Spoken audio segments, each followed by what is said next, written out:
Bharatiya Janata party नेतृत्व के आह्वान एवं प्रदेश भाजपा निर्देश अनुसार 25 जून को भाजपा कार्यालय बैकुंठपुर में आपातकाल के काला दिवस पर गोष्ठी का आयोजन किया गया।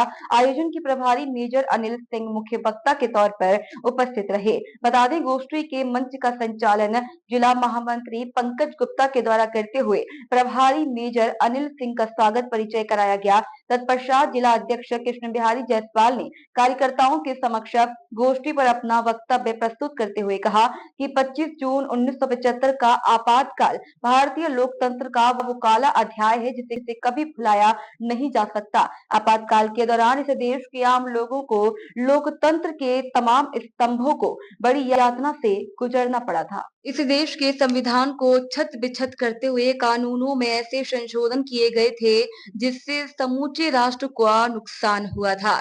जिला अध्यक्ष कृष्ण बिहारी ने कहा कि 25 जून 1975 से 21 मार्च 1977 तक 21 महीने की अवधि में भारत में आपातकाल घोषित था। तत्कालीन राष्ट्रपति फरुखुद्दीन अली अहमद ने तत्कालीन भारतीय प्रधानमंत्री इंदिरा गांधी के कहने पर भारतीय संविधान के अनुच्छेद 352 के अधीन आपातकाल की घोषणा कर दी, जो कि स्वतंत्र भारत के इतिहास में सबसे विवादास्पद और अलोकतांत्रिक काल था। बता दें कि आपातकाल में चुनाव स्थगित हो गए तथा नागरिक अधिकारों को समाप्त करके मनमानी की गई। इंदिरा गांधी ने अपने राजनीतिक विरोधियों को कैद कर लिया और प्रेस पर प्रतिबंध लगा दिया। इंदिरा गांधी के बेटे संजय गांधी के नेतृत्व में बड़े पैमाने पर पुरुष नसबंदी अभियान चलाया गया, जो कि भारतीय इतिहास की सर्वाधिक काली अवधि थी, जिसे भारतीय जनता पार्टी और देश हर नागरिक समय समय पर और प्रत्येक वर्ष इस काले अध्याय आपातकाल की वर्षी के रूप में देश और समाज को अवगत कराते रहेगा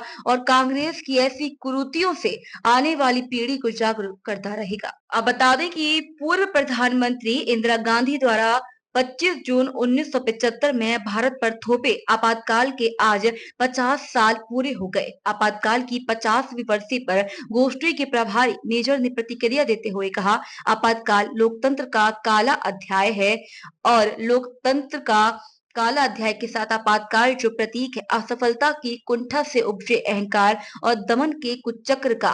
1975 में आज ही के दिन प्रधानमंत्री इंदिरा गांधी की सरकार ने देश पर आपातकाल थोप दिया था। तब मां भारती की साहसी संतानों ने ही कड़ा प्रतिरोध किया और यातनाएं सहकर भी लोकतंत्र को पुनः स्थापित किया। वहीं श्री सिंह ने आगे कहा कि उन दिनों आपातकाल के दौरान मैंने भी 6 माह की यातनाएं झेला हूं।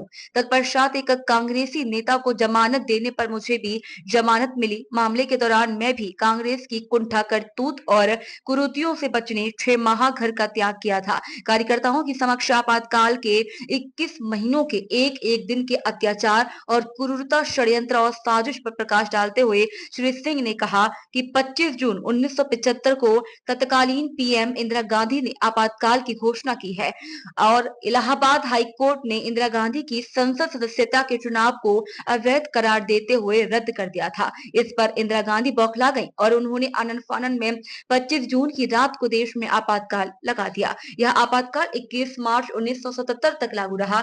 चुनाव रद्द होने के बाद इंदिरा गांधी प्रधानमंत्री के पद से इस्तीफा नहीं दी और जबरन आपातकाल लगाकर 2 साल तक सत्ता में बनी रही, जिसके बाद देश में कांग्रेस की इंदिरा सरकार के विरोध की लहर तेज हो गई, जिसे देख प्रधानमंत्री इंदिरा गांधी ने लोकसभा भंग कर चुनाव कराने की सिफारिश दी।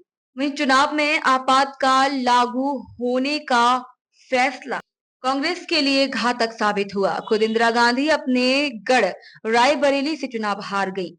जनता पार्टी भारी बहुमत से सत्ता में आई और मोरारजी देसाई प्रधानमंत्री बने। संसद में कांग्रेस के सदस्यों की संख्या 350 से घटकर 153 पर सिमट गई और 30 वर्षों के बाद केंद्र में गैर कांग्रेसी सरकार का गठन हुआ।